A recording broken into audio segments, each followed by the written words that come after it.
Aham. Então vamos lá.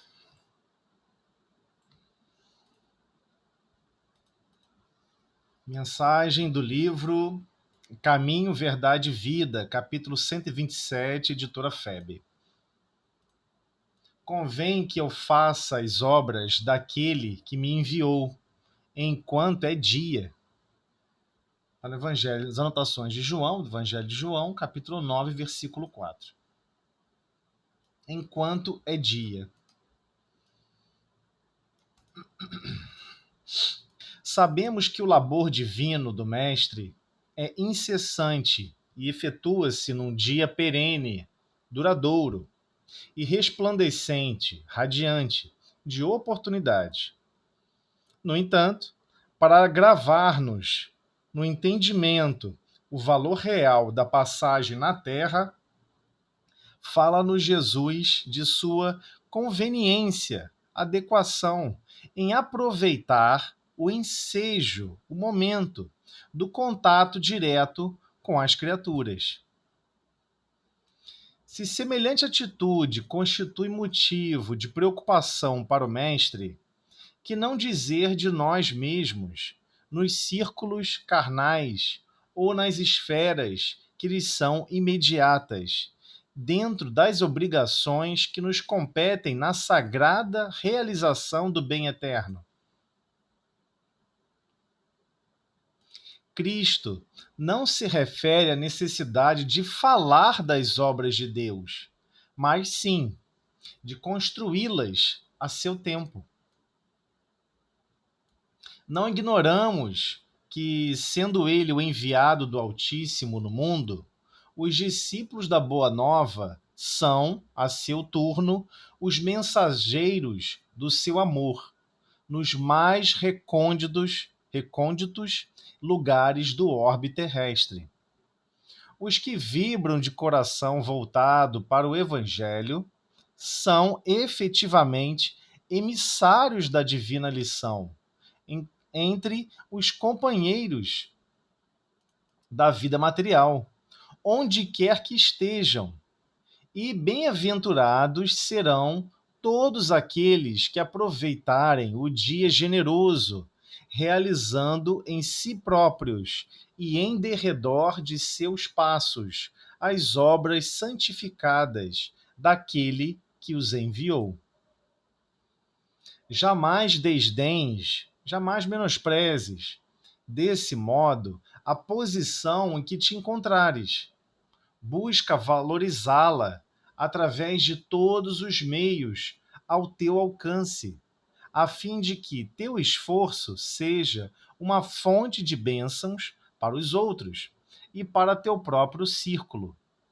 Nunca te esqueças de aproveitar o tempo na aquisição de luz, enquanto é dia.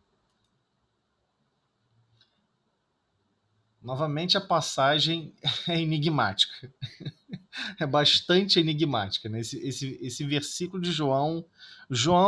Jesus nunca falou e se direcionou especificamente, explicitamente para a vida material. Então, por exemplo, as pessoas gostam de terminar a reunião pública cedo porque não gostam de andar à noite. Pessoas com mais idade não gostam de andar à noite porque têm dificuldade de enxergar de longe. Então, N fatores usamos essas frases durante o dia e falamos sobre a dificuldade de andar à noite. Mas isso não é isso que ele está falando aqui, né? Ele não está falando aqui, nesse enquanto é dia, no sentido de claridade da luz solar. Ele não está se reportando à rotação da Terra. Senão ele vai falar o quê? Não, eu não posso buscar fazer as obras daquele que me enviou, porque à noite eu não trabalho. Ou porque quando depois de 6 horas, acabou. Eu não posso cumprir as tarefas do Pai quando a luz do dia vai embora. Ou seja, não é para interpretar literalmente, porque não dá. Não faz sentido, né? Então, existe alguma coisa aqui nebuloso, um pouquinho escondida, sobre essa questão da hora do dia. O que ele está falando? O que é o momento do dia? Qual é a parte do momento do dia que é mais importante?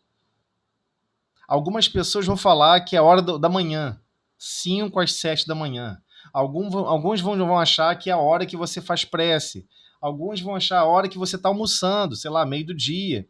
E vão falar de N aspectos que tem a ver com a parte cultural de cada civilização, de cada país, de cada cultura. Só que o que Jesus está falando aqui é com relação à cultura espiritual. A cultura espiritual. Quando duas almas encarnadas, ou seja, dois espíritos encarnados, estão em contato na grande senda de desenvolvimento que a Terra propicia. É desse momento que ele está falando. Quando está nesse momento, eis o momento radiante, eis o momento mais importante que você tem que brilhar. Você tem que refletir a luz divina. Esse que é o problema. A coisa é muito mais complexa. É muito mais complexa. O pensamento é uma forma. O pensamento é um grande espelho. Ele reflete tudo. Então a ideia é que você possa refletir luzes divinas onde você estiver, já que você não tem luz. E assim você vai aprendendo as propriedades da luz.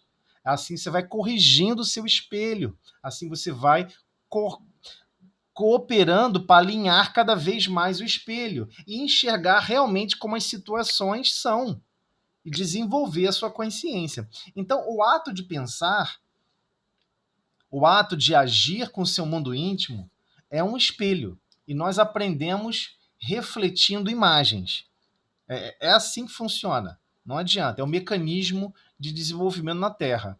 Então, quando Emmanuel vem retratando esse labor divino que o mestre, né, incessantemente efetuou com um dia perene, ou seja, ele consegue pegar um dia e tornar ele perene, tornar ele duradouro. Ele consegue dilatar uma série de atividades que nós não teríamos condições de executar no mesmo dia. Mas ele assim faz. Ele dilata aquele dia, torna aquele dia radiante, torna aquele dia duradouro e radiante, de oportunidades. Ele enxerga oportunidade onde nós não enxergamos. E ele quer que a gente aprenda isso. Aprenda a dilatar essas possibilidades. Quando você está varrendo o chão, você não está só varrendo o chão. Quando você está lavando uma louça, você não está só lavando a louça. Quando você está conversando com alguém sobre alguma coisa, você não está só conversando com alguém. Quando você está arremessando os seus sentimentos sobre em um certo assunto, você não está só arremessando princípios e opiniões. Todo e qualquer segundo de convivência são momentos primorosos e oportunidades de dilatar o nosso real entendimento do que é se desenvolver. Esse é o problema. E a gente não percebe esse aspecto. A gente até foge da convivência.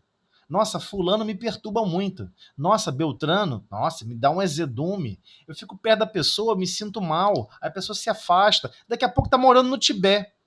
Aí daqui a pouco acabou a encarnação e todos vão falar: olha, você não aproveitou nada.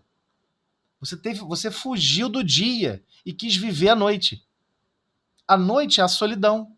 A noite é o isolamento. Então o dia e a noite é diferente.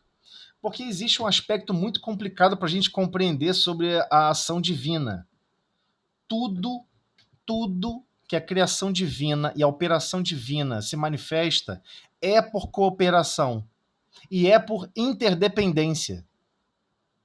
Eu sei que é difícil da gente elaborar isso, né? Por exemplo, o ato de reencarnar, você precisa de um gameta masculino e um gameta feminino. Não importa se é uma planta que vai reencarnar, se é um animal que vai reencarnar, se é um ser humano que vai reencarnar, não importa quem vai reencarnar. Não importa como é que vai ser a geração da vida material ali grosseira. O ato de chegar aqui na Terra e poder vestir um uniforme de trabalho, você vai ter que participar da construção desse uniforme de trabalho e você depende de duas outras almas para colaborar na elaboração desse uniforme de trabalho. O ato de você ingerir um alimento, só o ato de mastigar é que faz parte realmente da sua ação consciente da digestão. O resto você não participa. Porque o ácido que está no seu estômago, quem sintetiza e quem controla são neurônios que estão ligados ao seu intestino. Não são seus neurônios principais do seu dia a dia. E tem mais. Quando chega na porção do intestino, onde você precisa realmente fazer a quebra, para fazer a absorção final para o seu sangue, não é. Você não tem como fazer isso sozinho. Você depende de uma flora intestinal. Você depende de bactérias e micro-organismos que habitam, que coexistem com você no seu corpo físico. É impressionante como tudo é assim na vida. Tudo na criação divina é um exemplo de como os espíritos em todas as galáxias e em todos os universos interagem entre si e se coordenam e se unem para cooperarem para a manifestação divina. Não existe manifestação divina individual. Jesus é o exemplo claro disso, porque todo mundo fica imaginando por que Jesus, ao chegar aqui na Terra, buscou 12 discípulos quando começou a apostolada. Olha, por ter ficado falando sozinho, sem nenhum discípulo. Por que ele buscou? Alguns vão dizer para que alguém, se fosse o testemunho dele, testemunhasse o que ele está fazendo. Não, não é questão de testemunho, nem de perto.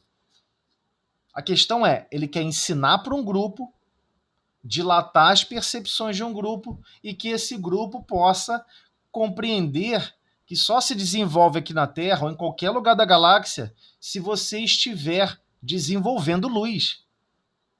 Você só desenvolve um espelho se você estiver realmente refletindo luzes. Porque aí você corrige. Ah, o espelho está côncavo, está convexo. Eu estou vendo as situações maiores do que elas são, ou menores do que elas são. Eu não consigo entender e ver o amor. Eu não consigo ver a caridade. E aí você vai dilatando essas percepções na sua alma. Então esse é o grande problema. A página é muito complexa porque ela está se dirigindo ao espírito. A consciência do espírito que está se dilatando, está realmente se desenvolvendo.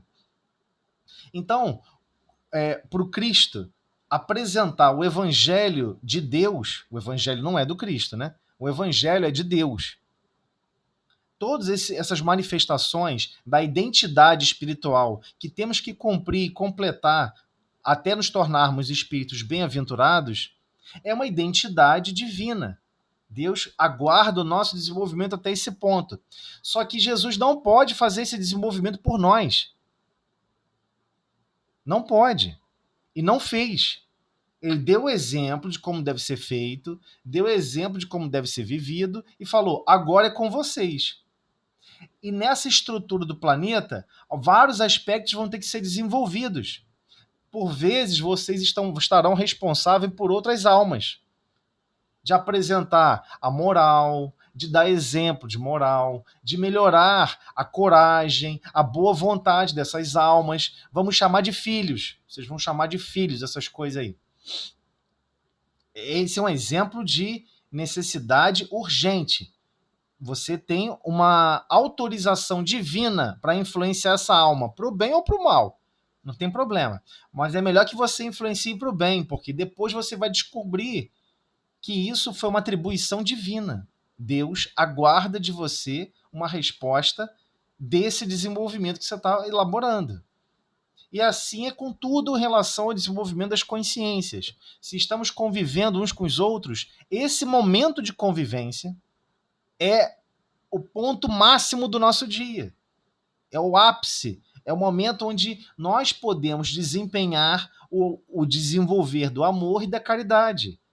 Porque sem o outro coração, sem a outra alma interagindo nas necessidades daqui da Terra, nós não estamos nos desenvolvendo. Então, o que ele faz? Ele aproveita, ele apresenta a seguinte diretiva, né? Em aproveitar o momento do contato direto com as criaturas. Momento direto com as criaturas. E existe uma multidão que quer fugir do contato das criaturas. Não, eu quero fugir do contato, sabe por quê? Porque pode me contaminar. O ato de estar perto de pessoas desequilibradas pode me desequilibrar. É possível. Não tô negando não tô falando que não é possível. É possível. Agora, esse é um raciocínio essencial dos capelinos. Vou me afastar dos selvagens. Vou me afastar dessas almas grosseiras. E o que aconteceu? Não conseguiram sair daqui nem tão cedo, enquanto não baixasse esse orgulho e essa vaidade. Ué, Jesus veio e conviveu com todos nós, do mais perturbada, ladrão, prostitutas, todo qualquer tipo de classe social que é desprezada e totalmente evitada, Jesus conviveu com essas pessoas. E aí? É um choque cultural para todos nós esse versículo, porque Emmanuel dilata nessa direção.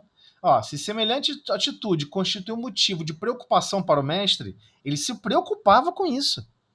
Quando Jesus, temos que ir para tal lugar, temos que ir para tal outro lugar, preciso passar pela Samaria. Senhor, é um deserto danado, ninguém vai dar guarida para a gente não pode ir aqui beirando o Tiberíades, né? Todo mundo vai nos ajudar, vai ser maravilhoso, beira do lago, fonte de peixe, a gente consegue acessar a água com facilidade. Você quer ir para uma região deserta? Ah, eu queria tanto. Aí ele pedia com todo zelo, com todo carinho, e as pessoas, os discípulos, né, buscavam auxiliar o planejamento ali daquela. E ele pedia aos discípulos: vocês podem me ajudar? Né? A gente fazia essa viagem, ir para pelo tal lugar. Porque a maioria acredita que Jesus se portava assim: vamos agora para tal lugar, meus discípulos, segue o seu bem-amado. Em nenhum momento ele se portou assim. Isso foi a personificação aqui da Terra, essas maluquices que inventaram. Tem filmes colocando Jesus de uma maneira imponente, né? Estrutural, porque as pessoas só vão obedecer se for alguém imponente, né? Como é que você vai atribuir obediência se a pessoa não é imponente? Mas não foi assim que ele se portou em nenhum momento. Então, até essa parte nós perdemos. Então, ele comenta: se o mestre estava preocupado em estar em contato com essas pessoas, né, que não dizer de nós mesmos nos círculos carnais e nas esferas que lhes são imediatas, né, imediatamente ao nosso derredor, dentro das obrigações que nos competem na sagrada realização do bem. O que nós viemos treinar aqui na Terra? Ah, eu vim me tornar, na verdade, sabe o que eu vim me tornar na Terra? Eu vim me tornar um grande escultor. Eu vim me tornar o melhor professor da face da Terra. Não, não. Isso é meio. Isso não é fim. Isso não é atividade fim. A atividade fim é eu, como professor ou como professora, vou promover o bem através da atividade, dar aula. Mas eu sou costureira. Eu, através da costura, eu vou fazer o bem com os recursos da costura. Ah, mas eu limpo casa. Eu limpando casa, eu vou fazer o bem produzindo a higienização com muito amor e carinho, para que todos possam usar a casa com muita destreza e sem preocupações. É a realização do bem ativamente. Se a gente precisa de condições de guiar, de serem meios para a gente desenvolver essa capacidade espiritual, é porque se não tivesse essas restrições e necessidades mecânicas, nós não desenvolveríamos essas habilidades da alma, de dinamizar a alma em querer ser o bem, agir no bem o tempo todo. Então, Cristo não se refere à necessidade de falar das obras de Deus. Nossa, né, temos que. Convém que eu faça as obras daquele que me enviou. Fazer as obras de Deus, fazer as obras de tudo que nos é ofertado de opções de trabalho, não é ficar falando da obra de Deus. Nossa, como o sol é lindo, hein? Rapaz, Deus é muito perfeito. Já viu as pessoas elogiando Deus? Eu acho muito legal isso. A pessoa fica elogiando Deus, falando como que essa obra é perfeita, como tudo está em harmonia.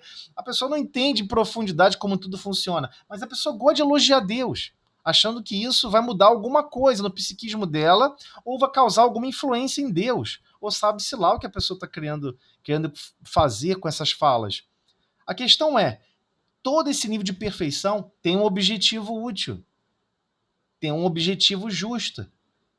Estamos coincidindo que se faz necessário para cada um de nós nos tornarmos ativamente a construir também algo de bom e ligado ao bem, ligado à parte divina?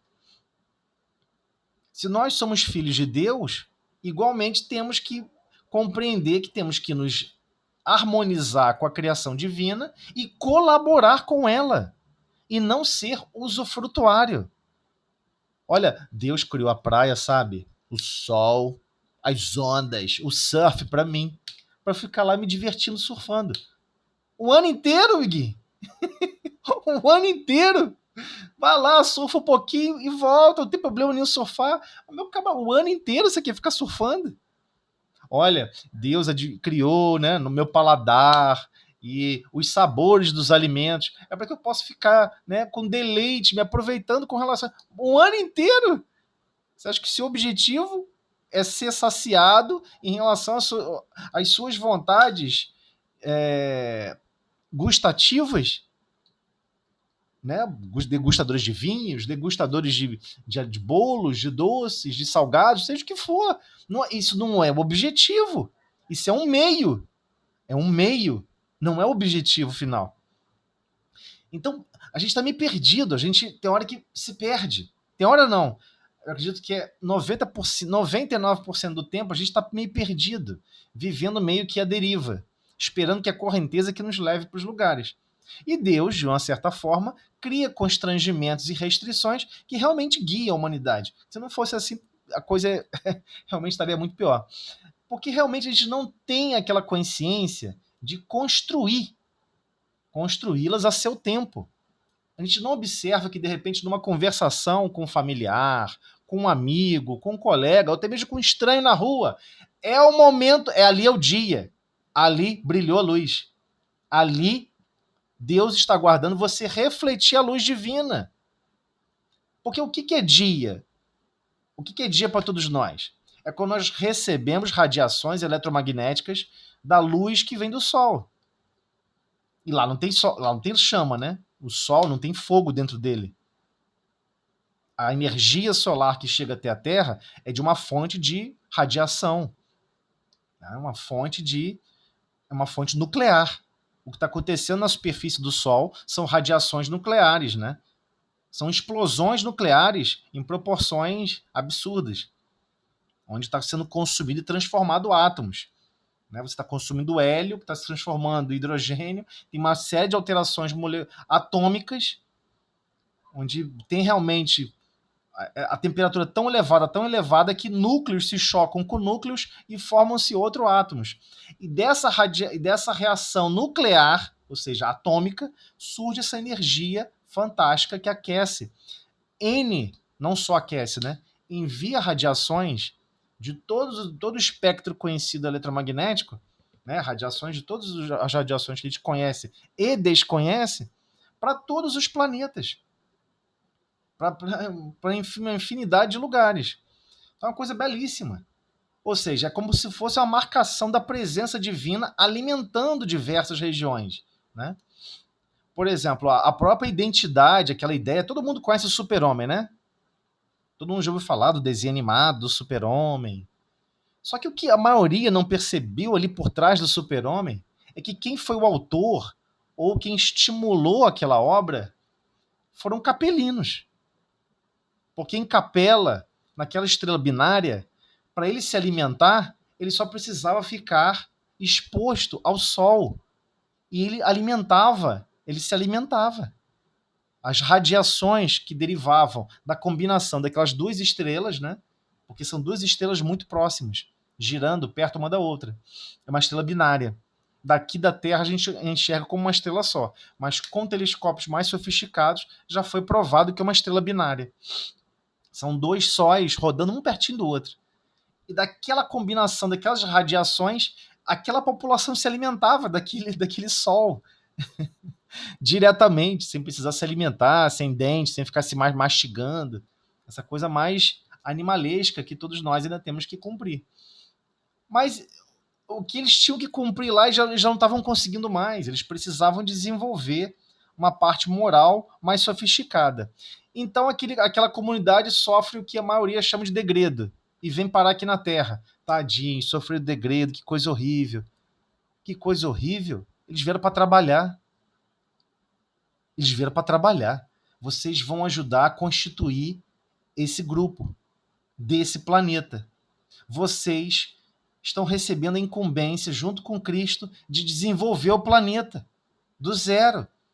A identidade de religião, eles vão aprender do zero. A identidade de desenvolver a filosofia, a lógica, todos os aspectos físicos, psicofísicos, perispiritual, mediunidade, tudo foi enxertia divina, com essas almas mais desenvolvidas. Então eles vieram cumprir uma tarefa. Então sempre que estamos para trás, Deus dá mais tarefa ainda. Ora, se a gente pegar esse exemplo e entender que os capelinos vieram cumprir uma série de tarefas e construir alguma coisa aqui, é óbvio que Jesus aguarda de cada um de nós que também temos que construir muitas coisas aqui ainda. Temos que construir nossa consciência, temos que construir os verdadeiras aptidões e sentimentos da caridade, benevolência, compreensão, perdão. Temos que desenvolver o amor. Então tem uma série de aspectos que nós temos que desenvolver e temos que desenvolver não é só para a gente. Aí que está o divisor de águas da página. Não é só para a gente, é para todos que estão à nossa volta. Vamos caminhar sempre em grupos. Eu tenho que desenvolver, né? Eu tenho que desenvolver a fé, a humildade, a paciência. Sozinho? Só para você? Isso não é um traço de egoísmo? Isso você já tem, egoísmo você já tem. Não é isso, não é esse o objetivo. É você desenvolver entre esse grupo de uma forma interdependente. Um dependendo do outro, um auxiliando o outro e marchando tudo em conjunto. Né? Não tem como você fazer colheita numa vinha se não for em conjunto. Né? Você colher uva tem um momento certo. Começa naquela madrugada e você tem que colher tudo o mais rápido possível para garantir que aquela safra fique homogênea. Tem que ser uma tarefa interdependente, harmoniosa. Então, quando Jesus, por vezes, nos explicou e deixou claro, o reino de Deus se assemelha a uma vinha. É parecido com uma vinha. Ele deu exemplos do que as pessoas... Tudo bem, para a gente ficou difícil de continuar entendendo porque ninguém mais colheu uva, né? Ninguém mais trabalhou numa vinha. Mas na atividade da vinha, não tem jeito. Você tem que se preocupar um com o outro. Se o seu cesto está muito vazio e do outro está cheio, você oferece para dividir a carga. Você não quer que o outro carregue mais carga do que você. Você não aceita que o outro fique com o cesto mais carregado e tem que carregar mais carga do que você. Você quer, no mínimo, carregar a mesma carga que o outro está carregando. É assim na vinha. Então, eles tinham essas percepções, eles já tinham instituído culturalmente na atividade da vinha esses tipos de harmonização. Mas isso é mecânico, né? Uma harmonização do trabalho. Mas ele estava falando de uma situação muito mais ampla. Tá vendo esse exemplo do trabalho? Você já não tenta harmonizar o trabalho para não pesar para ninguém? É assim também com relação ao desenvolvimento do planeta. Aqui só vai passar de planeta de provas e expiações para planeta de regeneração quando todos nós nos irmanarmos e auxiliarmos uns aos outros. Se aquele tem um sentimento de assassino e não quer mais ser um assassino, você tem que ajudar ele a deixar de ser um assassino. Porque às vezes no lar você vai receber um assassino. Se aquele não quer mais ser um psicopata e você levanta a mão e fala, Senhor, pode mandar esse psicopata para cá. Eu vou ser filho desse psicopata. E você vai pegar e vai educar e vai amar ele, independente de ser um psicopata. Porque você sabe que é uma criação divina. E você não quer deixar ninguém para trás. Então a complexidade vai para um nível muito elevado.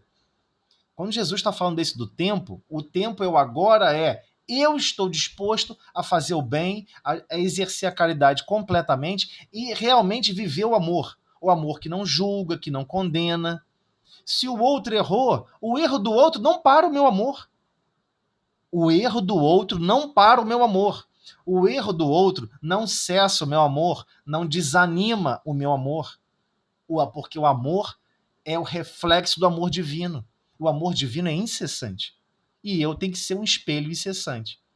Então, aí a complexidade com relação a viver, a construir, a essa construção espiritual moderna, a essa construção espiritual que Jesus almeja de todos nós. Cada minuto de convivência é importante. Cada fala, cada conversação. Leve alegria, leve estímulo, leve esperança. Alguém está falando desanimado, você anima. Alguém está frustrado porque acha que nada vai dar certo, você fala, tudo vai dar certo. Não desanimes. Ah, mas eu não consigo fazer isso, não consigo fazer aquilo. Eu te ajudo. Não tem nada que um grupo realmente bem intencionado, com ótima boa vontade e com a verdadeira coragem para seguir os exemplos do Cristo, para empreender focado e não ser mais egoísta, não ser mais individualista, todos irão se beneficiar. Não tenha medo, vai dar certo. É isso que o Cristo quer que a gente construa o tempo todo, em todos os momentos. Construa destinos de amor, de amparo, de zelo, de carinho, de esperança. Então, não ignoramos que, sendo ele o enviado do Altíssimo no mundo, os discípulos da Boa Nova são, a seu turno, os mensageiros do seu amor. Até isso, que algumas pessoas podem falar assim, mas Jesus terceirizou o amor dele, né? Quem foi os mensageiros? Foram, na verdade, os discípulos. Né? Quando você vê lá anotações do Evangelho, né? De João, de Marcos, realmente é uma transcrição do que ele está lembrando. Do que ele está lembrando. Não é a palavra direta ali do Cristo. Porque com certeza Jesus falou muito mais. Explicou muito mais. Né? Por vezes estamos lendo um livro. Aí você acaba de ler um livro, a pessoa pergunta, qual foi a parte que você mais gostou do livro? Aí você tenta falar o máximo que você lembra, até uma hora que esgota, você não consegue lembrar mais. Não consegue lembrar mais. Ou de convivência com alguém, que você gostou muito de convivência com alguém. Aí você lembra de 1, 2 episódios. E você não consegue lembrar mais. É estranho. Você não consegue lembrar 100% do que o outro. Você vai lembrar das partes mais marcantes, das partes decisivas. Né? Temos que lembrar que o Evangelho de João foi um dos últimos a serem compilados, né? Do ponto de vista temporal. Ou seja, João teve tempo suficiente para meditar sobre isso tudo com muita calma, para redigir esses textos. E é um dos textos mais nobres, mais sofisticados, do ponto de vista direcionado para o espírito, uma coisa mais elaborada. Por isso que Emmanuel está sofisticando aqui para todos nós, né? Então, ele deixou como mensageiros do amor os discípulos. Mas aí não estaria... Uma vez um jovem falou isso, né, na mocidade, e foi muito inteligente a participação dele. Ele falou assim, estranho, os discípulos puderam conviver, perguntar, absorver o máximo do Cristo. Mas todos os outros que quiseram buscar essas informações tiveram que ouvir de terceiros. Não há nisso uma perda? Olha o pensamento dele. Ele achou que todos deveriam ter acesso direto ao Cristo. É um raciocínio lógico, matemático, até mesmo de coerência.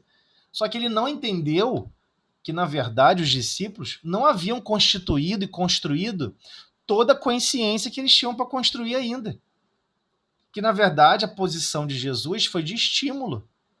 Foi um estímulo para a construção que eles tinham que cumprir. E eles depois constituíram e cumpriram. E se desenvolveram. E continuam se desenvolvendo. A gente não pode esquecer isso. O que se define como a última encarnação nossa aqui na Terra? Você vira um espírito de luz? Não, você vira um espírito bem-aventurado. Está no livro dos Espíritos. Depois você continua a sua marcha, até se tornar um espírito puro. Tem muito que desenvolver ainda, muito que aprender, muito que estudar, muito que treinar, muito que exemplificar e muito que construir.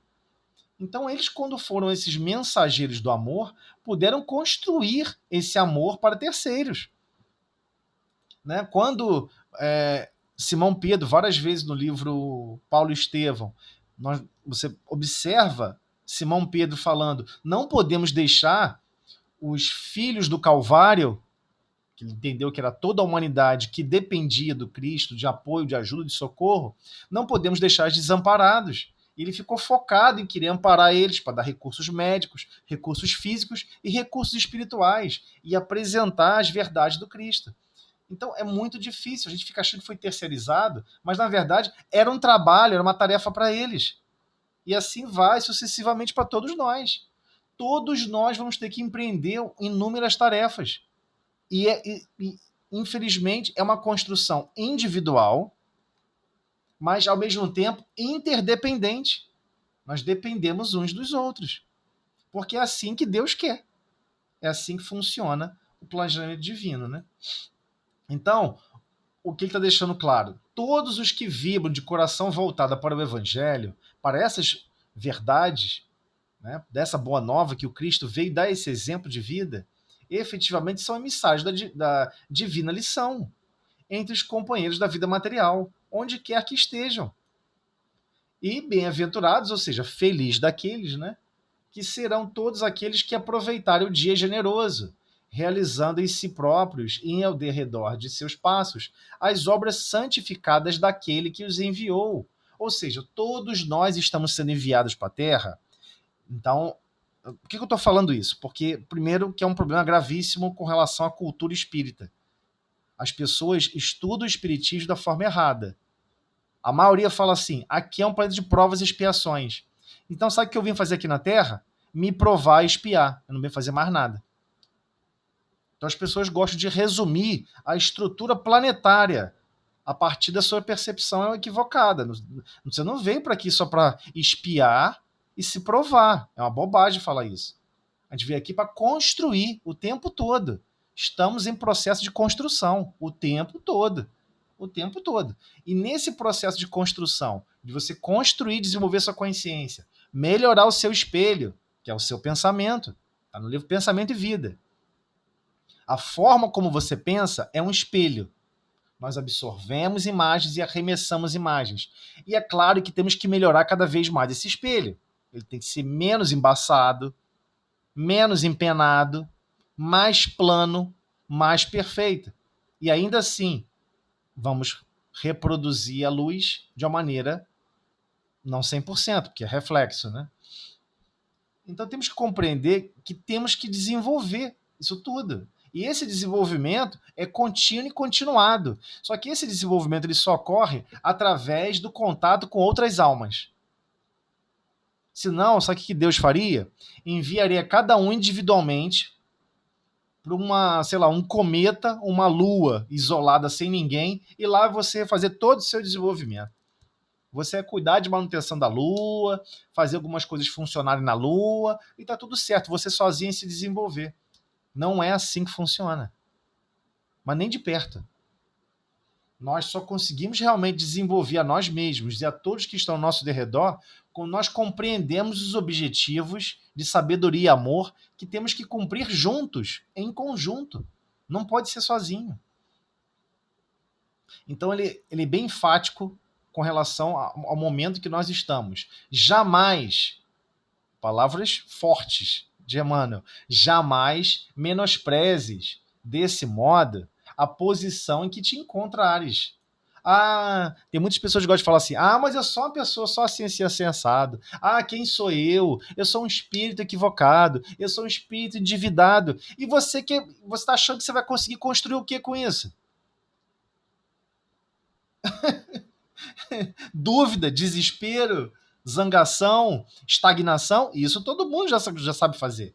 Não precisa emitir essa frase. Não, porque eu não consigo. E aí você vê em toda a sociedade as pessoas se desafiando do ponto de vista somente físico.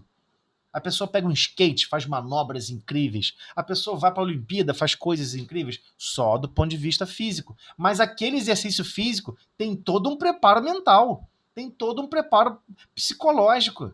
Eu vou conseguir. Eu não vou parar de treinar. Aí todo mundo fala assim, mas que perca de tempo. A pessoa ficou a encarnação inteira fazendo aquilo ali.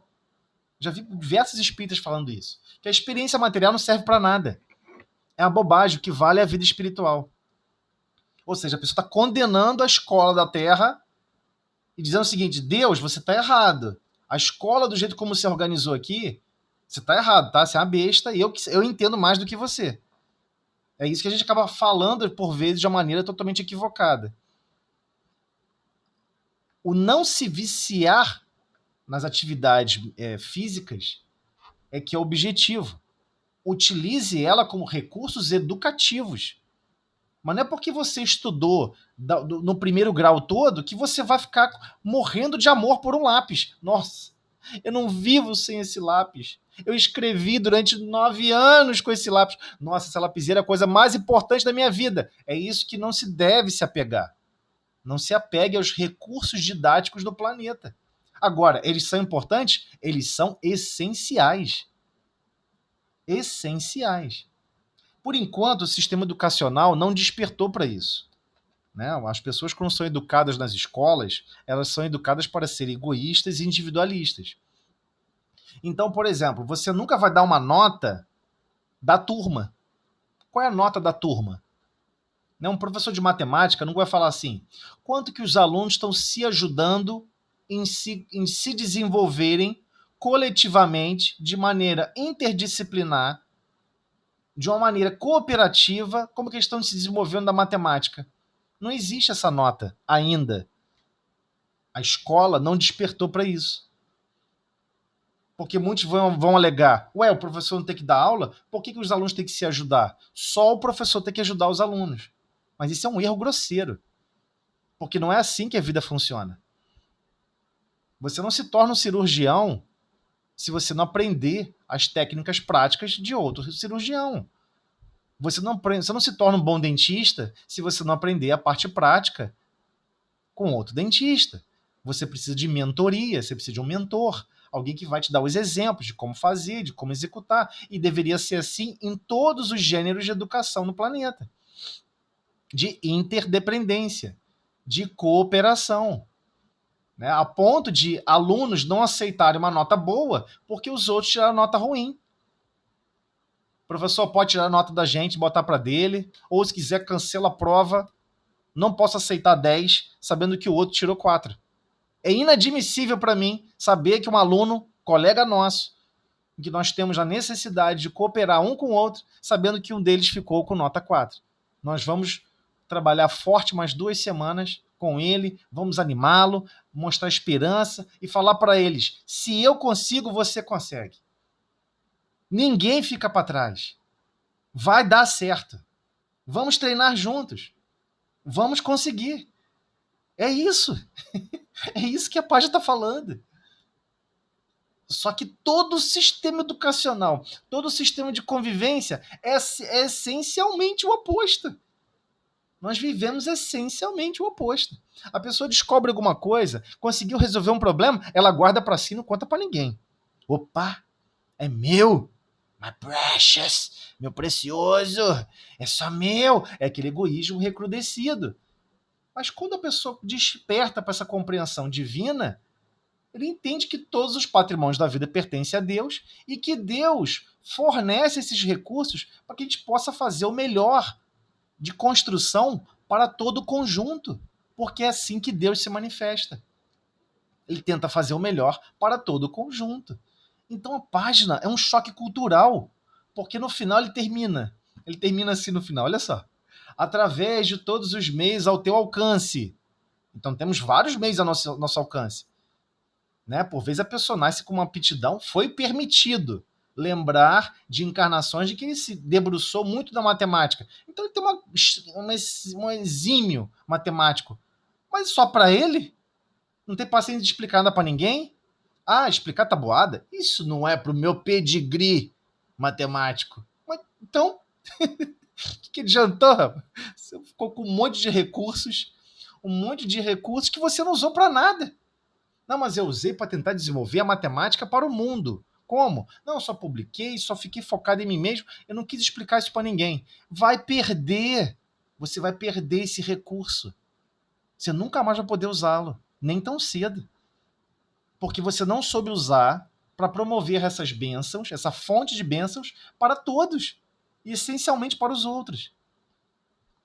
Então, ele fala com relação a fim de que teu esforço seja uma fonte de bênçãos para os outros e para o teu próprio círculo. Nunca te esqueças de aproveitar o tempo na aquisição de luz, enquanto é dia. De novo, que aquisição de luz é essa? Ele está falando do espelho, do exercício, do seu pensamento refletir a vontade divina, do seu pensamento refletir a luz de Deus. Não é a luz do sol. Não é a luz do sol, porque não tem coerência. A página fica sem sentido. Não vai ter sentido. Ela só tem sentido quem realmente lê um pouquinho lá ao livro Pensamento e Vida, onde Emmanuel explica o que é o pensamento, que o pensamento é um grande espelho. Então, quando você faz prece e pede ajuda por alguém, você está utilizando o seu pensamento, o seu dínamo divino, que a sua alma possui um dínamo, um gerador de energias, a direcionar, rotacionar o espelho, como se fosse um grande satélite. A gente gosta de satélite, né? Olha aquele satélite girando assim, e você arremessa o quê? O reflexo da luz divina naquela pessoa, naquela alma. Levando o quê? Esperança. Amor, zelo, carinho, vamos lá, a gente vai conseguir, não desanime, vamos conseguir aprender a amar, vamos conseguir nos desenvolver. Força, raça, garra e determinação. Não joga a toalha. Não acho que as coisas aqui da Terra são ruins, tudo é maravilhoso. Tudo é maravilhoso. É a gente que não sabe interpretar. Aí quando chega o momento de refletir a luz, né, porque só vamos adquirir essa luz quando a gente reflete ela. E reflete na sua máxima pureza, com a sua máxima intenção. Esse é um espelho complexo. Aí sim, enquanto é dia. Por que dia? Porque não são em toda e qualquer circunstâncias em que podemos animar certas formas de pensamento diferentes de quando estamos aqui no mundo.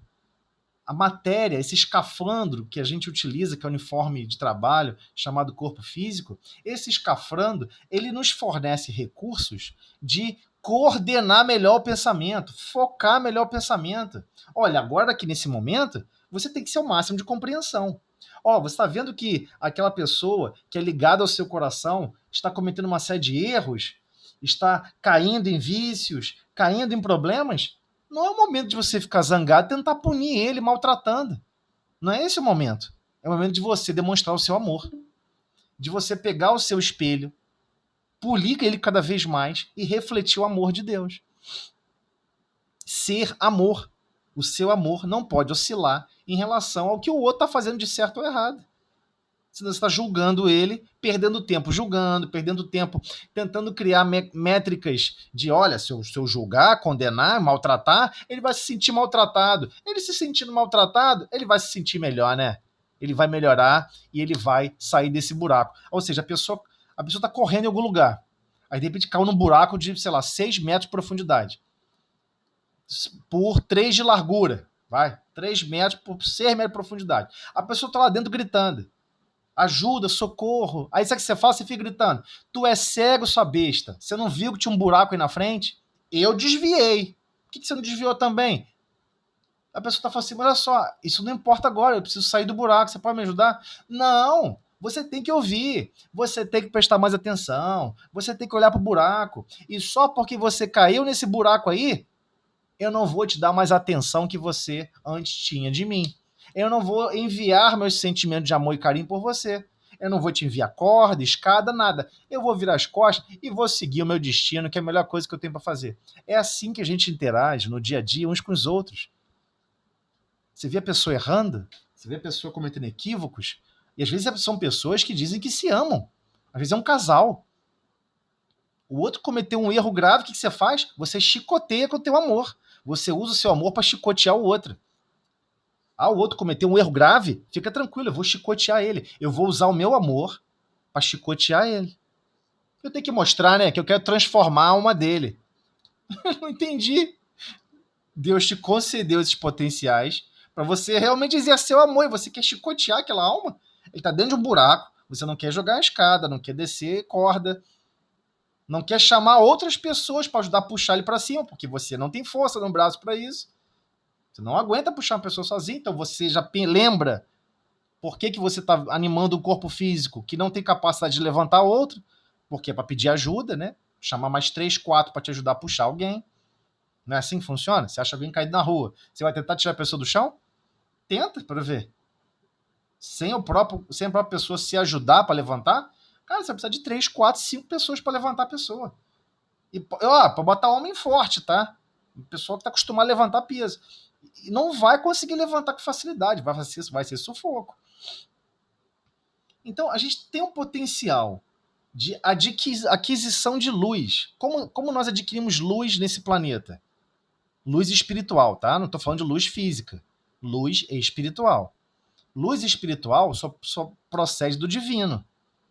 Não procede da gente. Nós não temos luzes. Nós não somos geradores de luzes. Nós refletimos a luz divina. Né? Tem várias pessoas que confundem, né? Quando diz lá na Bíblia, nós fomos criados à imagem e semelhança de Deus. Aí as pessoas interpretaram que a imagem e semelhança é dizer que você é Deus. É uma incoerência. Se você é imagem, você é reflexo. Se você é semelhança, é análise de semelhança, meu Deus. É proporcionalidade. Não, vamos lá, gente. Não é assim que a gente faz. Por exemplo, você quer desenvolver um avião. Você não tem como botar um avião num túnel de vento. Custa uma fortuna. E você não vai conseguir testar o avião naquela velocidade que ele pratica, 900 km por hora. Você não consegue fazer um túnel de vento desse tamanho. Você consegue para velocidades menores. Mas para a velocidade máxima que ele alcança, você não consegue. O que você faz? Você faz um projeto de física, de engenharia, chamado análise de semelhança. É esse o nome, depois vocês podem procurar no Google. Análise de semelhança. O que você faz? Você faz um aviãozinho em escala. Faz um aviãozinho pequenininho e bota num túnelzinho pequenininho. Você bota num tubo pequenininho. Senta ali o cacete, bota um vento na velocidade que você quer realmente testar e vê o efeito que vai ter naquela proporcionalidade de aeronave. Essa é a semelhança. Isso é uma análise de semelhança. Então, se nós fomos criados simples e ignorantes para desenvolver esses potenciais que Deus já colocou em germe em todos nós, vamos ter que desenvolvê-los, nós temos a nossa proporcionalidade, com certeza. Por isso que Jesus falou, tudo que eu faço, vós podeis fazer, e muito mais. E muito mais. Vamos poder manipular semimatérias de proporções muito mais sofisticadas. Mas, por enquanto, a gente não tem estabilidade psíquica para conviver e ver o outro errando e ainda patinando em problemas, caindo em buracos que a gente quer arremessar mais problema para a pessoa. Como é que a gente vai manipular questões mais sofisticadas? Daí existem as nossas restrições. Então, a imagem e semelhança, essa imagem é reflexo.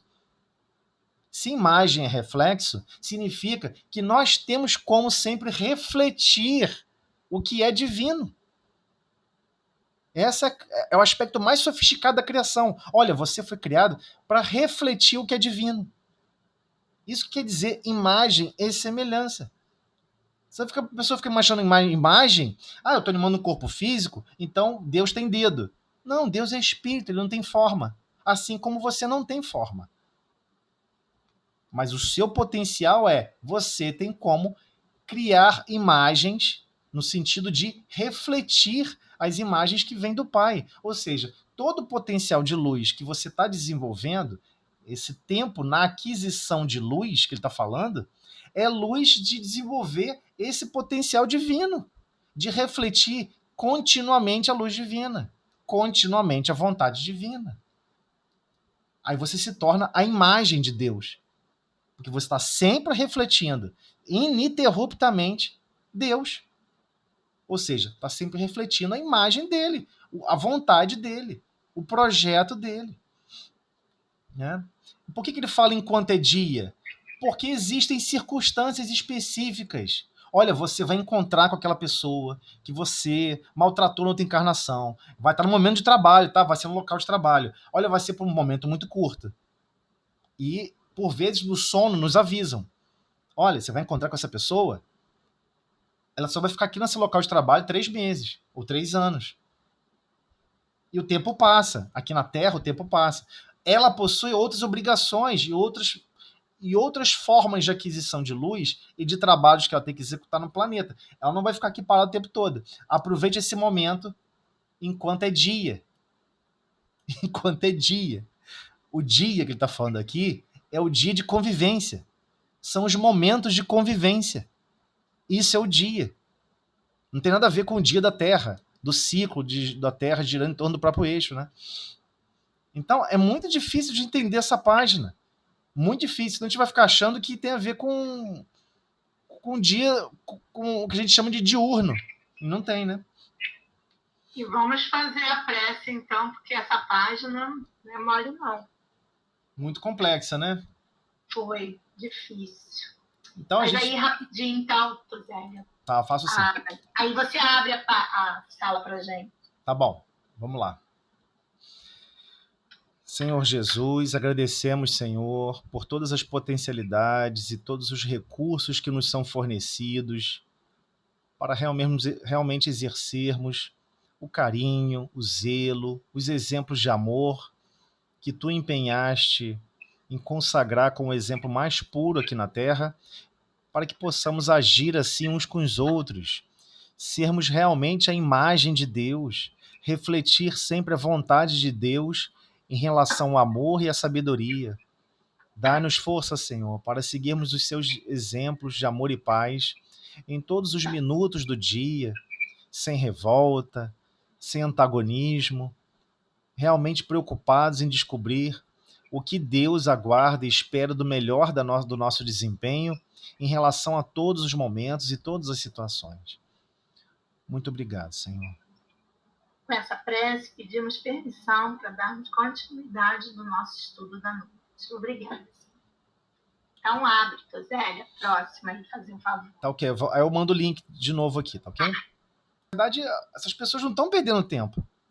Elas estão desenvolvendo a vontade, primeiro a vontade, né? A gente tem uma dificuldade muito grande de desenvolver boa vontade.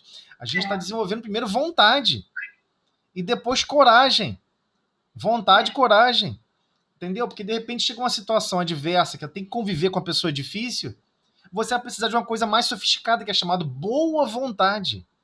E coragem divina, entendeu?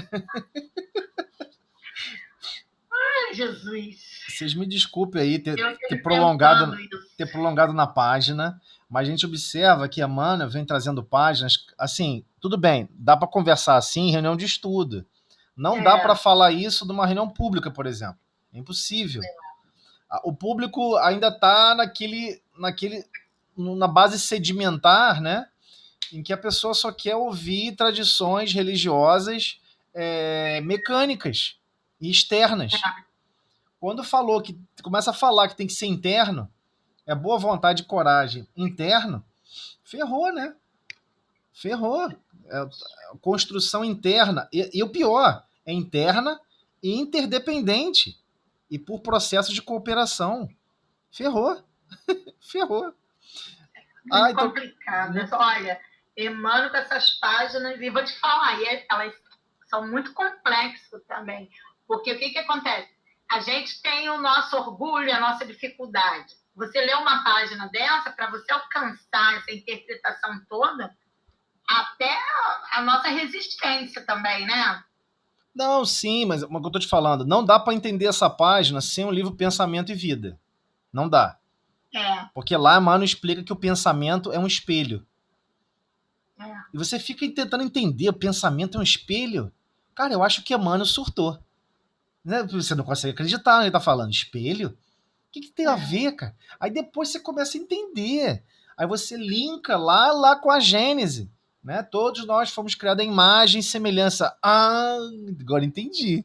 Não é que eu sou a imagem de Deus, ou seja, eu sou igual a Deus. Porque a palavra imagem ficou prisioneira à estátua. Né? Não é? Quando você fala imagem, a primeira coisa que você pensa é uma estátua. Ou seja, existem formas psíquicas que dominam até a nossa interpretação do texto. Porque a gente está prisioneiro a certas formas de pensar, né? Então, quando a gente começa a pensar, tentar pegar o pensamento de Emmanuel, a gente toma um susto, cara. Porque a gente vê que a gente está estudando e até mesmo vivendo a vida de uma maneira totalmente diferente do que Deus e Jesus sugerem para todos nós, né? Ó, a sugestão é essa, hein? Viva assim. Não se apaixona pelo lápis, tá? Nem pela borracha. E nem pelas pessoas, assim, de uma forma de posse.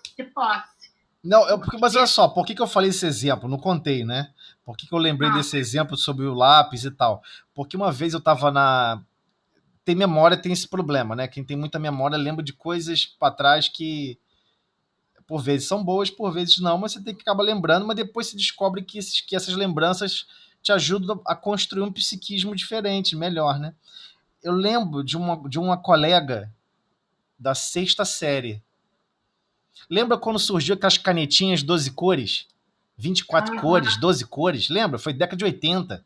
O pessoal aqui é mais antigo, todo mundo lembra. Década de 80 surgiu aquelas canetinhas, não é Bic 4 cores, não. É uma que era toda colorida. Lembra? Eu sei que a menina adorava aquilo, né? E aquilo tinha cheiro. Lembra do cheiro que tinha? Eu lembro como se fosse hoje. Posso sentir o cheiro, só de lembrar. Tinha cheiro de tutti-frutti, tinha cheiro de morango. O vermelho tinha cheiro de morango. O não sei o que tinha cheiro de laranja. E aquelas cores sintéticas tinham cheiros sintéticos. Então a pessoa gostava de escrever tal matéria em laranja e fazer desenhinhos no caderno e não sei o que. E a pessoa era aficionada a um perfeccionismo, né, com relação ao caderno, com relação à canetinha. E eu ficava vendo aquilo, eu achava aquilo impressionante, né, porque minha letra era um garrancho só. Eu não suportava ter que ficar escrevendo em caderno, sempre achei isso uma loucura. Se o professor está explicando, por que eu estou anotando no caderno? Isso é uma coisa sem sentido. Eu quero ver a explicação, não quero ficar gastando meu tempo anotando nada no caderno. Né? Então, eu era obrigado, né? Se você não copia, o professor briga com você, cara. São duas coisas importantes. Tem que prestar atenção no professor, na explicação e copiar. Mas você não pode falar para ele que você não consegue fazer as duas coisas ao mesmo tempo. Então você recebe briga, a pessoa briga com você pelos dois motivos. Porque você não copiou e porque você não entendeu. A dicotomia total. Mas não importa, você tem que se submeter. E aí ela ficava naquilo. Um dia aquela canetinha caiu no chão, cara. Rachou. E o mecanismo travou, não saía mais caneta nenhuma. A menina chorou por 2 dias seguidos. Prisioneira completa daquela caneta. E aí, quando ela falou com os pais, o pai falou: de jeito nenhum que eu vou te dar outra. Aí que ela chorou mais ainda. Ela ficou emburrada e triste até o fim do ano.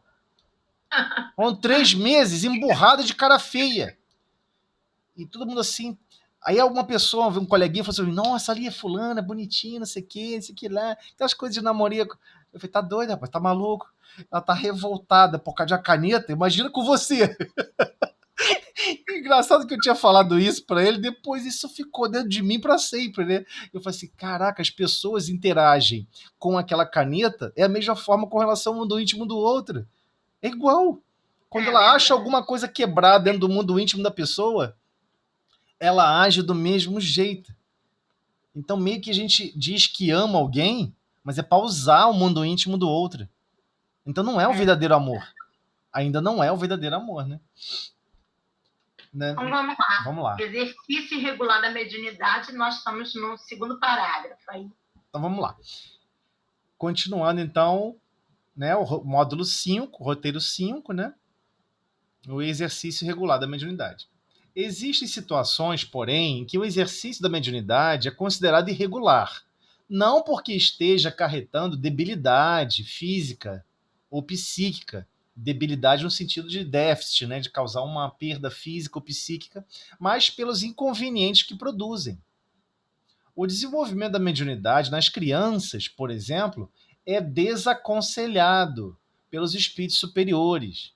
Reveja maiores informações do módulo 4, roteiro 2 deste programa. Já passamos por ele, né? Outro ponto, não menos importante, diz respeito à inconstância de alguns trabalhadores espíritas nas reuniões mediúnicas. São trabalhadores desatentos, que não param para refletir sobre a importância e seriedade da tarefa, dela se furtando ante o menor obstáculo que surge no caminho. Então, o que ele está falando aqui? Ele está falando daquelas pessoas que, por exemplo, e hoje está chovendo, não vou. Não, e eu, hein? Eu tenho que cuidar aqui da parte física, rapaz. Esses espíritos se lasquem aí. Eu sei que eu estou falando brincando, mas é sério. Mas tem muito. O psiquismo de algumas pessoas ainda está assim. Ela acha que está indo lá cumprir uma tarefa para os outros. Ela não acha que ela está exercendo aquisição de luz. Agora eu posso falar assim com vocês, né? Aquisição de luz por desenvolver um espelho no momento onde ela vai ter que usar 100% do psiquismo dela, da boa vontade dela e da coragem dela para exercer sentimentos de fraternidade, de amor, de amparo a corações que estão em grandes sofrimentos, grande amargura, grande penúria. Então, por vezes, a pessoa não percebe que, por exemplo, quem está na mesa mediúnica e está executando corretamente os trabalhos, ela está vivenciando, no mínimo, 300 encarnações. Ela tem o potencial de viver 300 encarnações em uma encarnação. É isso que a maioria não percebe. Tudo bem, a gente não vai ficar falando do seu lado, daqui a pouco vão começar a pedir para ter 30 mil reuniões mediúnicas, 30 mil reuniões de desobsessão. Eu quero. Tudo bem, eu duvido que isso aconteça, mas...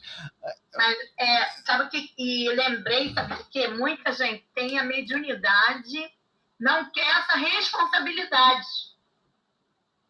É muito triste você ver uma pessoa que é médio, ostensiva, e fala para você, eu não quero essa responsabilidade, não queria ter mediunidade. Olha, mas agora você sabe que você só pode refletir a luz divina. Você não pode ficar triste por isso, nem ficar chateada. Você tem que exercer o máximo de compreensão. Você tem que exercer a compreensão divina. A pessoa não sabe o que é a atividade mediúnica. Ela não sabe. Ela está ignorando.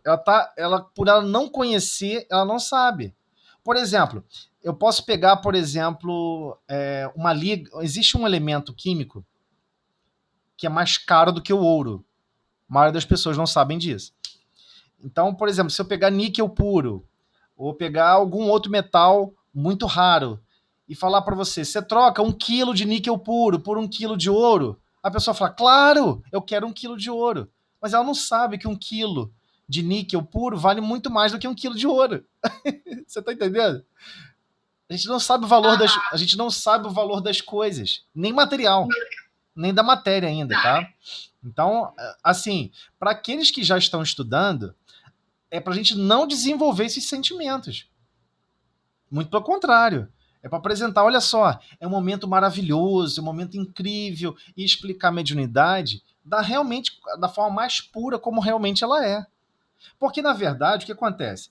Aquela pessoa que fala geralmente isso e vive isso, ela, por vezes, vem de uma estrutura familiar já há, sei lá, 6 encarnações, vamos falar, 20 encarnações, essencialmente materialista. Aí, de repente, ela reencarna agora com uma condição mediúnica potencializada para, né, despertar abruptamente, né? Sair desse sono profundo, dessas questões materiais e começar a vir para as questões espirituais. E aqueles que já estão mais dispersos das questões espirituais, por vezes tem uma leitura assim, né? Tipo, poxa, né? A pessoa está desprezando, vem com esse patrimônio e despreza, mas é por causa do histórico. Às vezes ela vai ter que reencarnar ainda, sei lá, umas 6 vezes com os potenciais de mediunidade para realmente desabrochar, né? A viver uma pureza maior, né? Sobre isso tudo, né? Mas assim, a gente tem que compreender que a mediunidade ostensiva, ela vem sendo ofertada no mundo de uma maneira progressiva. Nunca houve tantos médiuns no mundo como tem hoje. É porque hoje em dia é abafado, não se pode comentar sobre isso. Não se comenta sobre isso. Né? Há uma estrutura, uma redoma de controle da informação para não informar sobre essa situação do desenvolvimento da mediunidade no mundo. Nem do passado, hoje em dia, você acha com facilidade. Né? Você tem que catar livro e fazer um processo de garimpagem para poder achar essas informações. Então, nós, assim, que somos espíritas, que estamos estudando profundamente a mediunidade, profundamente essas mensagens de Emmanuel, né? Profundamente desenvolver o espírito, os objetivos do espírito, que não tem nada a ver com os objetivos do corpo físico. Na verdade, não é o fim. Isso não é atividade fim. Vou me tornar professor. Vou me tornar, sei lá, costureiro. Isso não é o fim, isso é um meio. É o meio pelo qual lhe foi potencializado recursos para obrar. Ah, eu tenho uma capacidade mediúnica muito intensa. Isso não é o fim. Não é o fim. Ah, toda a humanidade, quando se desenvolver, todo mundo vai se tornar médio ostensivo, altamente poderoso. Não, não é esse, não é o fim. O objetivo final não é esse. O objetivo final é desenvolver a sabedoria e o amor. A mediunidade é só um meio, mais um meio de trabalho, mais um meio de colocar sua consciência para trabalhar com objetivos do amor divino e com objetivos da sabedoria divina. Né? Então, a gente tem que começar a olhar isso com outros olhos. A forma como o texto aqui trata também, eu não sou a favor, tá? Eu não gosto desse texto. Se você falar assim, poxa, ele tá aqui, tá metendo malho, criticando os médios que não vão com frequência. Você sabe qual é o problema que a pessoa tá passando? Porque, assim, qual é a ideia? Né? O diretor da reunião começa a reclamar que a pessoa não tá indo com frequência. Ué, então você vai lá e assume as tarefas dela, ué. Pra poder ela estar aqui na mesa e você se ausenta. Porque já tem que ficar com uma criança, a gente tem que ficar com um idoso, que tá adoecido. Vamos fazer o seguinte, você quer realmente mostrar o máximo seu de potencial de caridade? Então não critica, assume a tarefa dela. Qual é a bagaça? Eu resolvo e você vem aqui e vai pra mesa mediúnica. Ela vai adorar. Você vai fazer? Não. Entendeu? O próprio texto aqui pode dar essa linha de interpretação e pode estimular os espíritas a ter essa interpretação, mas está errado. Pô, tem pessoas que estão na mesa mediúnica e é basicamente uma mãe solteira, o pai não ajuda em nada, não tem mais nenhum outro familiar para ajudar em nada, e às vezes tem 2 crianças dentro de casa. Só quem tem 2 crianças sabe o que eu tô falando. É uma trabalheira que não tem fim. É trabalho que não tem fim. O negócio é infinito. Um potencial infinito. Você tem que ter um potencial infinito para poder exercer essas funções. Então, assim, a pessoa trabalha fora, é mãe solteira, cuida de uma criança, cuida da casa, cozinha e não sei o quê, e também vai à reunião mediúnica? Caraca! É o senhor dos magos. É o mestre Splinter. É um ninja. Não é uma pessoa comum, entendeu? Então, assim, a forma como está aqui o texto, ele está falando em linhas gerais. Ele está falando assim, a pessoa tem aquela disponibilidade, tem aquele horário, não tem outros compromissos, mas a maioria, às vezes, que estão se ausentando, tem compromissos pesados. Pesados, estão carregando fardos pesados.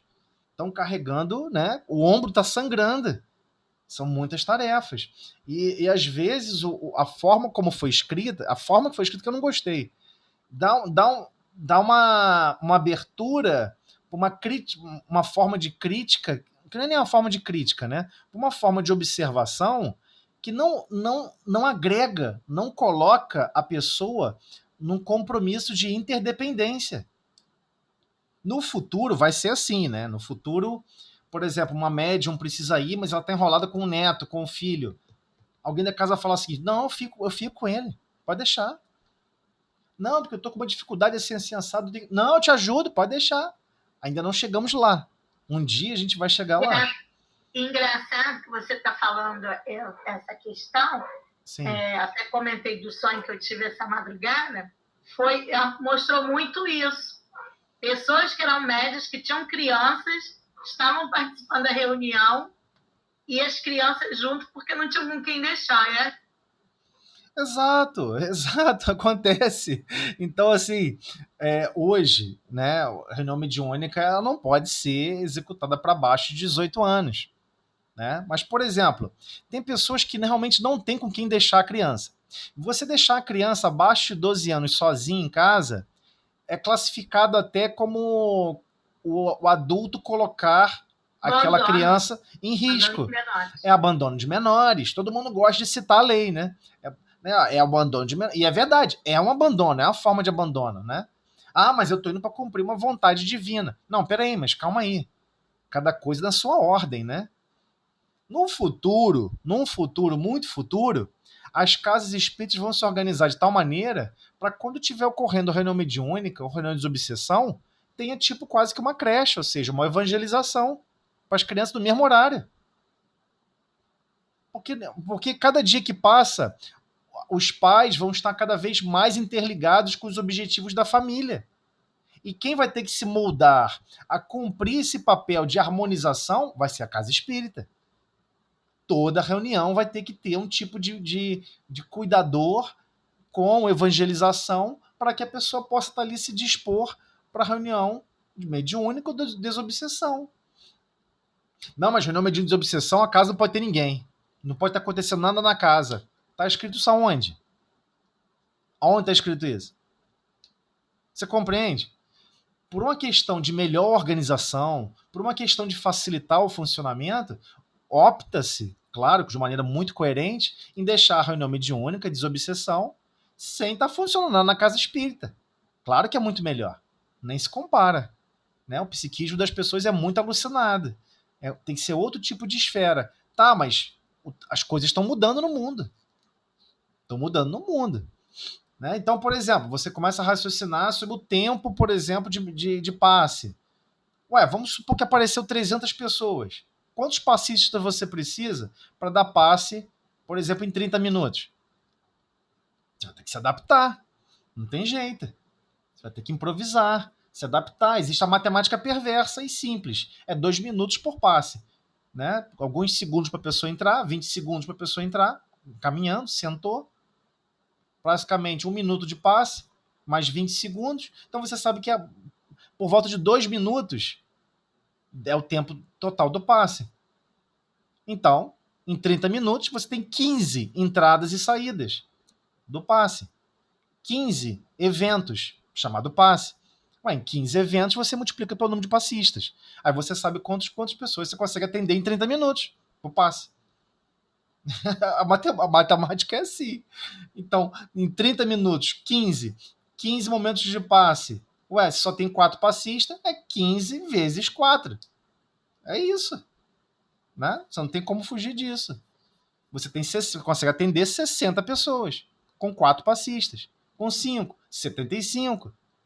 Com 10, 150. Ou seja, teria que ter 20 passistas para atender 300 pessoas. Então, assim, a casa se adapta ao número de pessoas. Mas, igualmente, no futuro, ela vai se adaptar à estrutura familiar, à estrutura das necessidades. Então, daqui a pouco, tem médios ostensivos que não pode ir na casa porque tem que cuidar de criança, tem que ficar vigiando criança pequena e não pode ir. Não, mas depois ela vai poder, né? Aí desencarna. Entendeu? Sei lá, desencarnou com, 40 anos e achou que ia ter, até os 80. Porque diversas pessoas fazem isso. Não, nossa, quando chegar a minha velhice, eu vou me doar a beça para atividade espírita, para atividade. Até parece que o espiritismo é que precisa disso. Nós é que precisamos do espiritismo. Nós é que precisamos produzir luz. Né? Precisamos refletir luz. Então, nesse processo todo, a casa espírita cada vez mais vai ter que se tornar mais dinâmica para esses recursos. Por exemplo, se as pessoas estão indo mais para a reunião pública do que para outro horário, porque a pessoa não tem outro horário, então é na reunião pública que tem que ter a evangelização. Muitas pessoas não concordam. Ah, não, lá em 1987, quando eu ia para a evangelização, existia uma reunião no sábado, que tinha reunião dos pais. Olha, é ótimo se a casa pode funcionar assim, ué. Mas se a casa não consegue funcionar... Também, sim. Mas também o que você está falando está certíssimo, porque a gente tem que pensar também na questão de dinheiro, passagem. Claro, né? Claro, poxa. Aproveitar, porque tem gente que não tem condições de ir 3, 4 vezes no centro. Não, e nem só isso. Às vezes a pessoa realmente não tem tempo. A criança, você tem que ajudar a criança com o dever de casa. E tem trabalhinho de casa. O professor sempre pede alguma coisa alucinada. Faça uma maquete de não sei o que, isso aqui lá. Até parece que a criança de 9 anos faz a maquete. É lógico que é para os pais fazerem. Né? Os pais vão ter que pegar e ajudar ali a promover isso. Então a casa espírita, ela deve sempre tentar fazer o máximo possível para ajudar. Então, por exemplo, qual é o objetivo máximo de um coordenador de uma reunião mediúnica? A pessoa está faltando muito. Ué, fulano, está acontecendo alguma coisa? A gente pode ajudar? O horário para você tá ruim? que está acontecendo? Não está conseguindo mais se encaixar no horário? Isso é outro problema. Por exemplo, quem está numa jornada de trabalho, aí você bota a reunião mediúnica no meio da tarde, no meio da semana. Não vai ninguém. Vai uns gato pingado que tem essa possibilidade. Que não tem uma série de compromissos. Agora, quem tem muito compromisso durante a semana, é melhor focar no sábado e no domingo, né? Ainda tem aquelas pessoas que trabalham no comércio. Né? A maior das pessoas que trabalham no comércio vive contrato de trabalho de 44 horas semanais.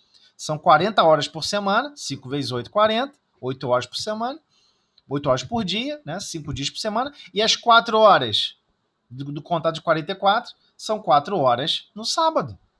E às vezes o comércio obriga que você tenha que cumprir essas horas de manhã. Né? De 9, sei lá, 1 da tarde, de 9 às 2, sei lá, dependendo do comércio. Você vai ter que cumprir, vai estar no contrato. Você vai ter que cumprir as 44 horas. Aí como é que você faz pra pessoa? Não, olha só, sabe o que você tem que fazer? Você tem que faltar. Você tem que falar que você, sei lá, você quer lá do 7º dia e você não pode ir, tem que ficar pra cá. Você tem que ir lá mentir no trabalho pra vir pra cá. Não pode fazer isso, né? Criar uma mentira no trabalho pra poder você ter... Então, a casa espírita ela tem que se adaptar à população que frequenta. Um pouquinho, né? Um pouquinho tem que se adaptar, inevitável. Então, vamos lá. Nesse sentido, a casa espírita deve estar aparelhada para orientar com segurança, atenta às seguintes orientações de Kardec. Todos os dias, a experiência nos traz a confirmação de que as dificuldades e desenganos com que muitos topam na prática do espiritismo se originam da ignorância dos princípios desta ciência. E realmente é uma ciência, né? Kardec está certo. Se bem cada um traga em si o germe das qualidades necessárias para se tornar médium, tais qualidades existem em graus muito diferentes, e o seu desenvolvimento depende de causas que a ninguém é dada conseguir se verifiquem à vontade. As regras da poesia, da pintura e da música não fazem com que se tornem poetas, pintores ou músicos os que não têm o gênio de alguma dessas artes. Né? Tem gente que faz isso, bota a criança num curso de desenho. Caramba, cadê? A criança tá desenhando, não? A pessoa cismou que essas habilidades você desenvolve na encarnação aqui agora. Assim, o nível de primitivismo espiritual é absurdo. E a gente tenta jogar esse mesmo primitivismo espiritual na faculdade mediúnica. Não é assim, né? Não é de uma hora para outra, não é numa encarnação. Não, mas Chico Xavier, ele nasceu já vendo isso e aquilo. Mas você sabe quantos milhares de vezes ou milhões de vezes ele já reencarnou como médium? A gente não tem essas informações. Você não tem a estatística básica para compreender qual é a média, mais ou menos, de encarnações necessárias para um nível mais sofisticado, né, de mediunidade. Então ele está deixando claro, você pode ser um exímio crítico de poesia, um exímio crítico de arte, e muitas pessoas o são, né? Os maiores críticos de arte, de poesia, são pessoas que estudaram a literatura, o que tem escrito sobre o assunto, para implicar em regras racionais sobre o assunto. Mas isso não faz deles, muito menos um artista, muito menos capacita a pessoa para ser um exímio músico, um exímio poeta. Porque isso são habilidades da alma. É um fenômeno anímico, é da alma. A alma desenvolveu esses recursos. Apenas guiam os que as cultivam no emprego de suas faculdades naturais. O mesmo sucede com o nosso trabalho. Seu objetivo consiste em indicar os meios de desenvolvimento da faculdade mediúnica. Isso aqui é importantíssimo, né? Nós temos que compreender isso aqui que Kardec está falando, porque é difícil. O mesmo sucede com o nosso trabalho. O seu objetivo consiste em indicar os meios de desenvolvimento da faculdade mediúnica, tanto quanto permitam as disposições de cada um, e, sobretudo, dirigir-lhe o emprego de modo útil, quando ela exista. Então, deixou claro o que é a questão toda. A casa espírita, ela está lá para te ajudar, para você produzir luz na mediunidade, para você ir lá absorver conhecimentos, e a literatura para você absorver conhecimentos, para você produzir luz no lar, no trabalho, em todos os lugares. né? Esse desenvolvimento é mais para fornecer meios, né? Meios de desenvolvimento, os meios de desenvolvimento, e também, ó, indicar, tá? Kardec foi ter um pouco mais enfático. Indicar os meios de desenvolvimento. A casa espírita não desenvolve o médium. Isso é outra visão equivocada. A casa espírita não desenvolve o médium. Ele indica meios. O tempo que o médium vai levar, né? A elaboração complexa que vai ocorrer é uma interdependência com o plano espiritual, com os objetivos que vão ocorrer em diversas reuniões. Tanto quanto permite as disposições de cada um, depende da disposição de cada um, e, sobretudo, dirigir-lhe o emprego de modo útil. Ou seja, pegar a mediunidade e dar uma finalidade útil. Mediunidade por mediunidade, qualquer pessoa tem. Até mesmo as mais perturbadas e equivocadas. Realmente aplicar de um modo útil não é fácil, não. Ou seja, mediunidade com Cristo. De par com os médiuns propriamente ditos, há a crescer diariamente uma multidão de pessoas que se ocupam com as manifestações espíritas, guiá-las nas suas observações, assinalar-lhes os obstáculos que podem e hão de necessariamente encontrar, lidando com uma nova ordem de coisas, iniciá-las de maneira de confabularem com os espíritos, indicar-lhes os meios de conseguirem boas comunicações, tal o círculo que temos de abranger, sob pena de fazermos trabalho incompleto, se a gente não consegue fazer isso. Então ele deixa claro aqui, ó, guiá-las nas suas observações, guiá-las, né? Assinalar-lhes os obstáculos que podem e hão de necessariamente encontrar. Olha, cuidado com a psicografia. Você pode escrever uma coisa, assina lá, sei lá, Bezerra de Menezes, você já acha que é Bezerra. Realmente é ele, você vai acreditar. Ó, cuidado com a mistificação. Então, é isso que a casa pode fornecer, né? E tem que fornecer. Que podem e hão necessariamente encontrar, lidando com uma nova ordem de coisas. Sim, pode surgir uma nova ordem de coisas. Então, por exemplo, surgiu a internet. Aí o coordenador da reunião pega e fala: fulano, guarda essa mensagem, para depois se estudar, comparar. Aí a pessoa chega em casa à noite e publica na internet. Bota o nome dela, casa, onde ela frequenta, diz a hora e a data, ou seja, algumas horas antes, que foi psicografado. Não, porque eu tenho que ajudar com essa mensagem aqui, é sobre a pandemia. Você fica assim, mas, cara, teve muitas, né? Que loucura é essa, cara? Tá acontecendo? Parece que as pessoas não estão estudando a mesma coisa.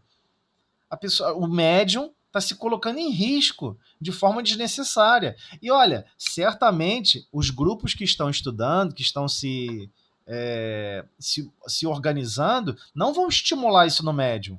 Mas igualmente, ninguém pode pegar a pessoa e obrigar ela. Você não pode fazer isso. Não pode obrigar. Tem lugar que chega a obrigar, né? Tem lugar que chega a obrigar a pessoa, eu acho até melhor. A pessoa assina um termo de responsabilidade que ela não pode colocar o nome da casa em publicações de internet. Não pode, cara.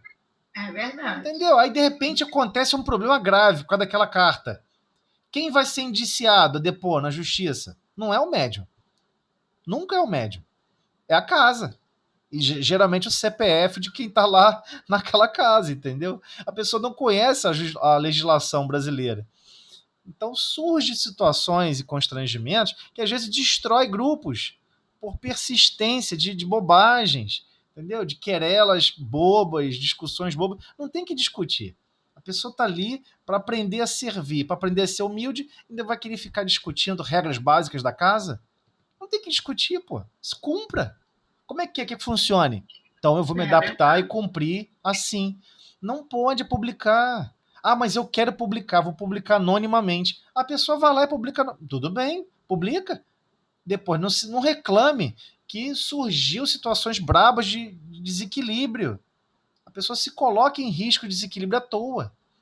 Não, mas essa mensagem eu achei que era vital, importantíssima para toda a humanidade.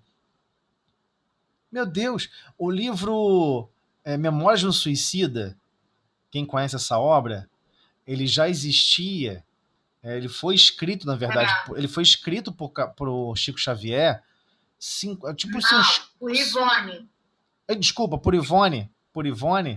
E Ivone, ela relata que a maioria das obras que ela escreveu, ela não pôde publicar. Os espíritos falavam, não é a hora, não é o momento. Não é o momento, não publica. Não busca tornar público. Não pode. E não foi só ela, não. Foram vários outros médios narram a mesma coisa. Inclusive o Chico Xavier narra isso. Emmanuel fala, essa obra não pode publicar agora, não. Guarda aí, não pode. Mas por quê? É não, cara. É não. Vai ficar questionando? É não, é não.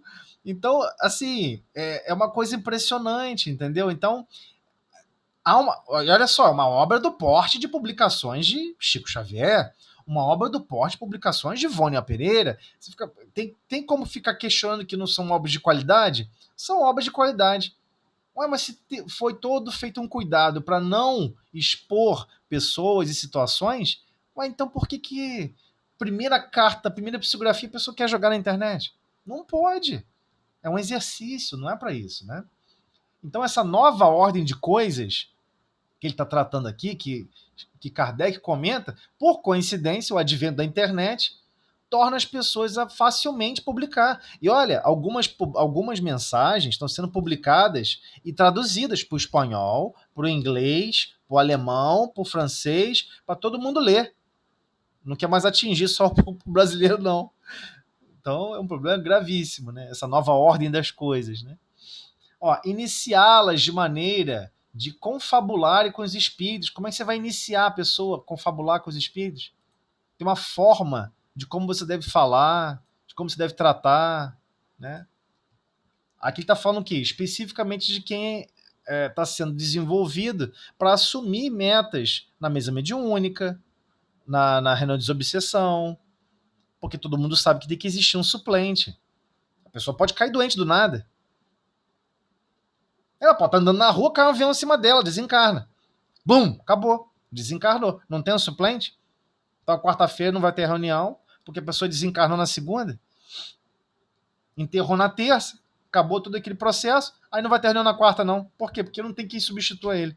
Não pode, né? A casa espírita não pode funcionar dessa maneira, né? Então, igualmente, iniciá-las de maneira de confabular com os espíritos, indicar-lhe os meios de conseguirem boas comunicações. Meios de conseguirem boas comunicações. Existem meios para isso. A primeira forma é não fique desejoso demais a querer ser atendida. Esse é o primeiro meio. Tal o círculo de qual temos que abranger. E ele deixa claro, é esse aqui que é o círculo. Tal é o círculo de que temos que abranger, sob pena de fazermos o trabalho incompleto. Então, sim, a maioria das casas faz um trabalho incompleto, porque é muito complexo. E ele sabia disso, né? Por isso que ele coloca dessa forma, Kardec. Então, a essas considerações, ainda aditaremos outra, muito importante. A má impressão que produzem nos novatos as experiências levianamente feitas e sem conhecimento de causa, experiências que apresentam o inconveniente de gerar ideias falsas acerca do mundo dos espíritos e de dar aso à zombaria e a uma crítica quase sempre profunda. Isso aqui é muito complicado. Por quê? Aqui que ele está se referindo? Pessoas que não têm o mínimo de contato, primeiro, com a teoria, o mínimo de contato com estudar o livro dos médiuns, o mínimo de contato, de perceber que sim, se a pessoa é brincalhona, zombeteira, tem um ar até ardiloso no dia a dia aqui na Terra, encarnado, quando tiver desencarnado, vai agir igual ou pior. E por vezes esses espíritos se manifestam porque eles precisam de ajuda, de amparo. E aí a pessoa que é nova no assunto, né, adquire o quê? Ideias falsas, gera ideias falsas acerca do mundo dos espíritos. E, com certeza, por vezes, cai naquele aspecto da zombaria, né? E uma crítica quase sempre fundada nesses eventos, né? Então, de tais reuniões, os incrédulos raramente saem convertidos e dispostos a reconhecer que no espiritismo haja alguma coisa de sério. Aqui ele está copiando lá o Livro dos Médiuns, né? Para a opinião errônea de grande número de pessoas, muito mais do que pensa tem contribuído a ignorância e a leviandade de vários médiuns. Ou seja, muitos médiuns em condições de exercer a mediunidade de uma forma equivocada e, igualmente, ignorar os verdadeiros objetivos que estão atribuídos à mediunidade, criaram aspectos de constrangimento para o destino até mesmo do espiritismo. É essa a colocação de Kardec. Desde alguns anos, o espiritismo ha realizado grandes progressos. Imensos, porém, são os que conseguiu realizar a partir do momento em que tomou o rumo filosófico, porque entrou a ser apreciado pela gente instruída. Então, quando começou a questionar de onde eu venho, para onde vou, os meus objetivos aqui como espírito, como reencarnante aqui na Terra, aqui nessa escola, quais são os... Entrou para esses questionamentos mais filosóficos, aqueles que já estão buscando essas perguntas em outras fontes, encontrou ali uma forma de apreciar, mas são pessoas que estão mais instruídas, que estão lendo mais sobre o assunto, né? Então, presentemente, já não é um espetáculo, e não é. É uma doutrina de que não mais riem os que zombavam das mesas girantes, esforçando-nos por levá-lo para esse terreno e por mantê-lo aí, ou seja, no lugar mais onde as pessoas queriam levar a sério essas atividades, nutrimos a convicção de que lhes granjeamos mais adeptos úteis do que provocando à torta e à direita manifestações que se prestaria a abusos. Então, aí Kardec, então, a esse recorte do Livro dos Médiuns, né? Kardec apresenta todos esses indicativos dos objetivos até mesmo da casa espírita, né, para guiar o médium, mas entendendo, o médium não é construído na casa espírita. Isso são habilidades e potencialidades divinas que são ofertadas para aumentar os potenciais. É como se o espelho da consciência ganhou outro campo de atividade, mas continua com as mesmas propriedades. Ele tem que refletir amor, ele tem que refletir bondade, ele tem que refletir benevolência, indulgência, ser compreensivo, tolerante, perdoar.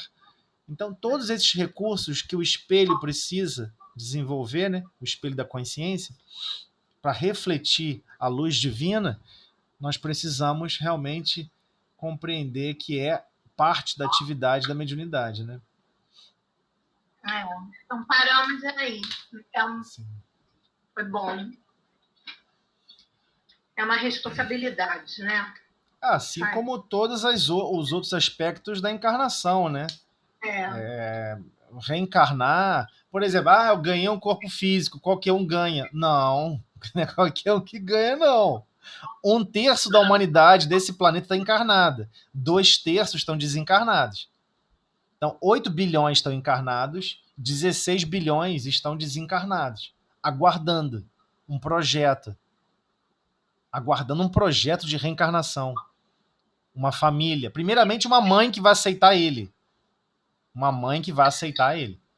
Porque muitas mães não aceitam aquele espírito. Não, mas essa personalidade, com esse psiquismo, essa criança. Não, de jeito nenhum. Muitas mães se negam, fora do corpo físico, a receber um espírito como filho. E assim vai, né? Ao dia que a humanidade despertar para essa visão mais pura do cristianismo, né? Compreender o que é realmente a missão de reencarnar, a importância que é reencarnar, a coisa fantástica e maravilhosa que é estar num corpo físico, num projeto de reencontro. Você vai reencontrar pessoas que você não vê há 600 anos, 1000 anos. Pessoas que são caras a seu coração. Pessoas que até gostavam muito de você, mas que agora te odeiam. Porque houve um estranhamento aí nas histórias, mas no fundo se amam. Sentem saudade de um carinho que um teve com o outro. Agora tá aí, com Beltrano, com fulano. Não pensa mais em mim. Realmente, ele não lembra do outro, né? Porque está muito no passado. Às vezes somos acusados, né, dessas coisas na mesa mediúnica. E é para despertar, né? Para despertar, para sempre refletirmos cada vez mais o amor divino. Somos a imagem de Deus, a imagem e semelhança. Ou seja, desde o do começo, lá da Bíblia, já deixou claro, temos o potencial de refletir todas as potencialidades divinas, né? Mas como Vamos fazer a reflexo. nossa prece aqui. Passamos do horário para terminar esse item 1, né? Vamos sim.